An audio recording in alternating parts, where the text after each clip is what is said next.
Xəstəmizdə Parkinson xəstəliyi, sol əldə şişkinlik də var. Bəli, görürük. Əsmən ancaq soldadır görürük. Boynunda protuziyaları var bir neçə ədəd.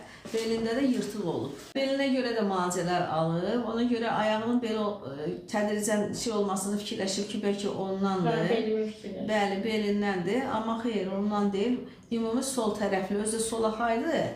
Ümumi sol tərəfli bunda hərəkətə, aktiv olan hissəsində var. Bu xəstədə maqnezi çatışmır, silisium çatışmır. Çink həssiz dərəcədə çoxdur. Bu da qaraciyərə toksiki zədələnmə verir. Və eyni zamanda ağır metallar, bax, alüminium çoxdur, gümüş çoxdur, ən çox civə çoxdur. Bəli. Qurğuşun çoxdur, bəli, kadmium çoxdur.